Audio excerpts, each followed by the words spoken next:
the main thing that anybody has to have is true intentions and good character. Mm-hmm. If you have a real reason, if you're getting into it for the right reasons, that will resonate. People will pick up on that. Right. You don't have to know everything about everything.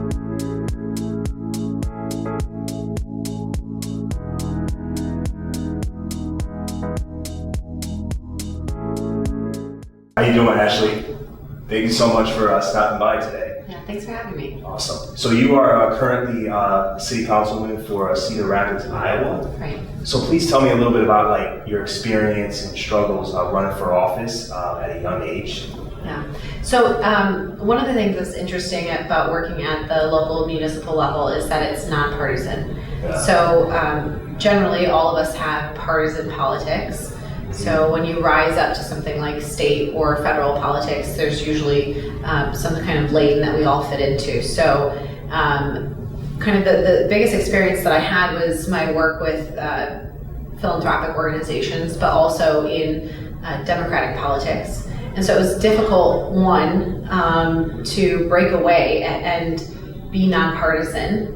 Not because there's anything partisan about streets and clean water and making sure that people have accessibility in the city, but reminding people of that as they were viewing me under that lens, that was one snapshot of a profile that they had of me.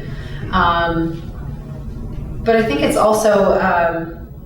also important to note that nobody really created this space for me.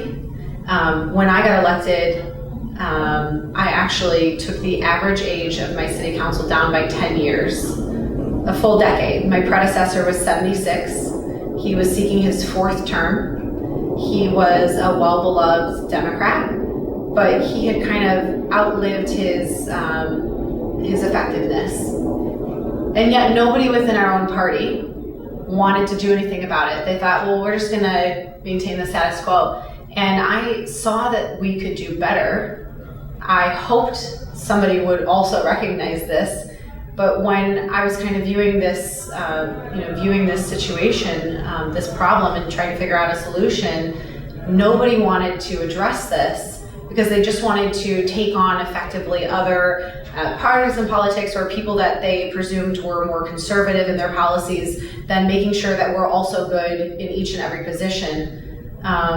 Because it wasn't about me running for office or me gaining a title or anything like that. It really was about making sure that we take every single role in policymaking from the bottom to the top seriously. And if we don't have somebody doing that effectively, if they're not working hard enough, that we get somebody in there who's willing to care, who's willing to try, and willing to work hard. And I saw that and took the opportunity, made that space for myself.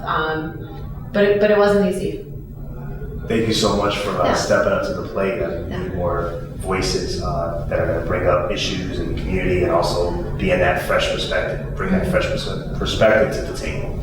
But it's also important though, we have 4 generations in the workforce right now.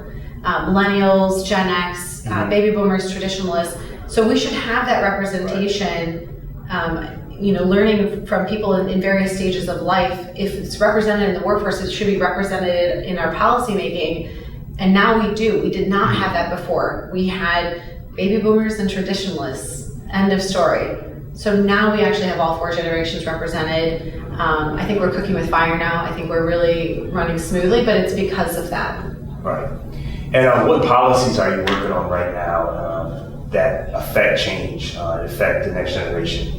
Yeah. In our country and also in your city? I think probably one of the biggest things that I'm working to address is affordable housing. Mm-hmm. I continue to get solicited by beautiful buildings, courtyard pools in Iowa too. I mean, we don't have that kind of stuff generally. Mm-hmm. So of course I want to, have friends who live there and go over and see the pool too. Mm-hmm. But the area that they're putting it in, people are struggling to afford, the market rate housing that exists. So if you're coming to me and you're asking for an extension on TIF, I don't care if you need an extra couple of years to make it happen, but you're going to need to put in some housing that people can actually live in, because I had somebody solicit me more recently and say, okay, but we're bringing 15 jobs. And I said, so tell me about those jobs. Are they livable wages? Are they high quality jobs by the definition of Iowa? If they're not, we don't need any more minimum wage jobs. That's not sustainable. People already have 3 or 4 of them. You need to look after your workers so that I want to invest in you equally, because we could just continue to not have anything in that brownfield, grayfield. So it's making sure that we are looking at our evidence-based needs and making sure that we're pushing back on that, because they need us as much as we need them. Exactly. And what advice would you give to like young leaders that want to run for office or want to get involved in some sort of public service activity or position? One thing is not to listen to any naysayers as far as age requirements. If you're 18 and you can vote, you're welcome. Right. I took office when I was 32, and I became the second largest, or the second youngest person to serve in Iowa's second largest city. Mm-hmm. And that was at 32.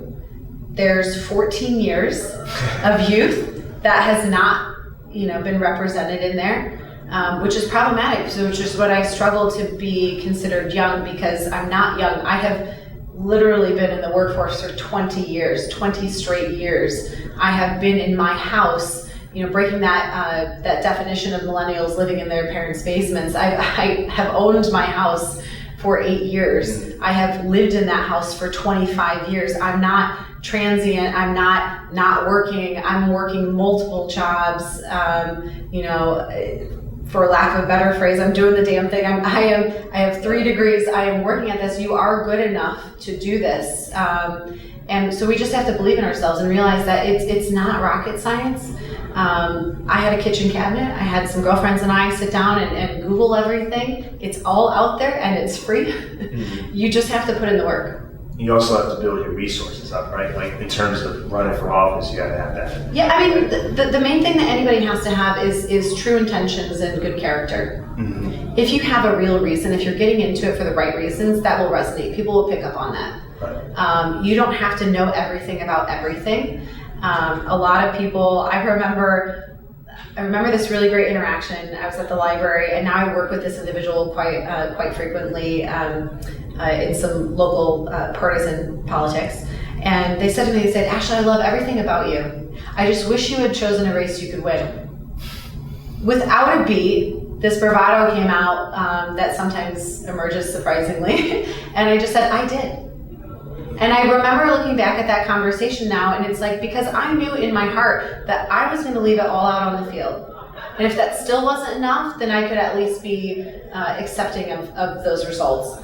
But I also knew that based on the situation that I had assessed, that I was going to outwork this person.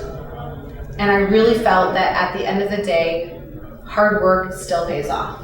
And it did. And here you are, you're an elected official. And here I am, yeah. Thank you so much for all the great advice. Yes, thank you.